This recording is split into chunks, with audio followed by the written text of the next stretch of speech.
There is no charm equal to tenderness of heart. There is nothing like staying at home for real comfort. Life seems but a quick succession of busy nothings. My idea of good company is the company of clever, well-informed people who have a great deal of conversation. That is what I call good company. Selfishness must always be forgiven, you know, because there is no hope of a cure. To sit in the shade on a fine day and look upon verdure is the most perfect refreshment. A woman, especially if she have the misfortune of knowing anything, should conceal it as well as she can. The person, be it gentleman or lady, who has not pleasure in a good novel, must be intolerably stupid. Those who do not complain are never pitied. Nothing is more deceitful than the appearance of humility.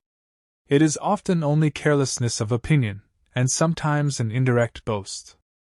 Give a girl an education and introduce her properly into the world, and 10 to 1 but she has the means of settling well, without further expense to anybody. Friendship is certainly the finest balm for the pangs of disappointed love. We have all a better guide in ourselves, if we would attend to it, than any other person can be. Think only of the past as its remembrance gives you pleasure.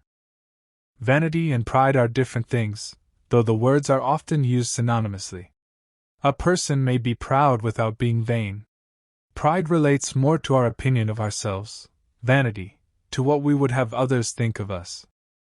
Nobody minds having what is too good for them.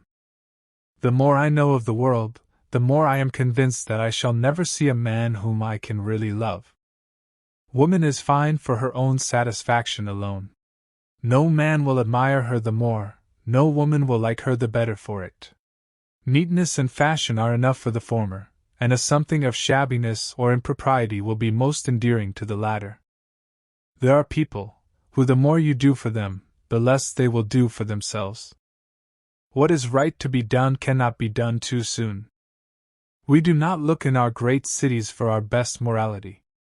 Surprises are foolish things. The pleasure is not enhanced, and the inconvenience is often considerable. A lady's imagination is very rapid, it jumps from admiration to love, from love to matrimony in a moment. If things are going untowardly 1 month, they are sure to mend the next. Vanity working on a weak head produces every sort of mischief. Is not general incivility the very essence of love? To be fond of dancing was a certain step towards falling in love. One man's style must not be the rule of another's. The power of doing anything with quickness is always prized much by the possessor, and often without any attention to the imperfection of the performance. If I loved you less, I might be able to talk about it more. Human nature is so well disposed towards those who are in interesting situations, that a young person, who either marries or dies, is sure of being kindly spoken of. One half of the world cannot understand the pleasures of the other. General benevolence, but not general friendship, made a man what he ought to be. Oh! Do not attack me with your watch. A watch is always too fast or too slow. I cannot be dictated to by a watch. Nothing ever fatigues me but doing what I do not like.